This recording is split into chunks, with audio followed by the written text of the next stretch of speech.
Sa 22 mga nasawi simula nung sumiklab ang gulo sa Zamboanga City noong Lunes, kabilang sa kanila ang 2 sundalo at 3 pulis. Panawagan ng kanilang mga naulila, itigil na ang bakbakan para wala nang magbuwis pa ng buhay. May report si Steve Dailisan. Walang patid na pagluha, mahigpit na yakap. Sa isa't isa humuhugot ng lakas ang mga mahal sa buhay ni Police Inspector J. Latawan Noyoyan, isa sa mga pulis na nasawi nitong September 11 sa patuloy na sigalot sa Zamboanga City. Isang requiem mass ang inalay sa kanya sa PNP Chapel na dinaluhan ng nobya at ng mga kaklase sa PNP Class Bagsaylahi.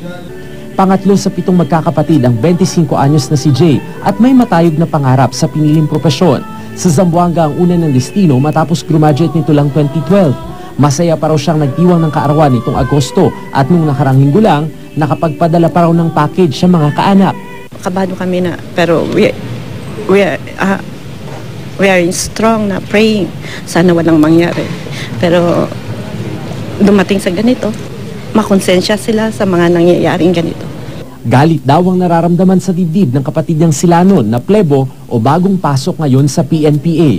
Ang sinapit ng kapatid ang siya raw niyang inspirasyon para maging ganap na pulis. The more sir na dapat talagang pagpatuloy ko na tong profession na to sir. Matapos ang misa, ibinyahe na patung Sagada Mountain Province ang labi ni Police Inspector Oyoyan. Ibinyahe na rin mula Maynila papuntang San Quintin, Pangasinan kaninang hapon ang labi ni PO2 Christopher Hernaez na nasawi sa Zamboanga City. Kwento ng kanyang kapatid, tinamaan ng shrapnel sa ulo si Hernaez nang mapasabak sa engkwentro kontra sa paksyon ng MNLF nitong Lunes. 2 araw na ICU ang 35 taong gulang na miyembro ng PNP Special Action Force bago tuluyang pumanaw. Nakatakda sana siyang ikasal sa Disyembre. Treat him as a hero.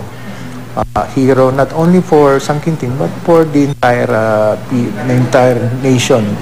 Naiuwi naman sa Lapu-Lapu City, Cebu ang labi ni Petty Officer 3 Jose Audrey Bañares. Namatay siya nang makasagupa ang grupo ng MNLF na padaong sa Barangay Rio Hondo sa Zamboanga City nitong Martes. Galing sa elite na Naval Special Operations Group si Bañares, 18 taon siya sa militar at ginawaran na ng 3 Gold Cross Award. Naulila ni Bañares ang kanyang asawa at ang 4 na buwang gulang nilang anak.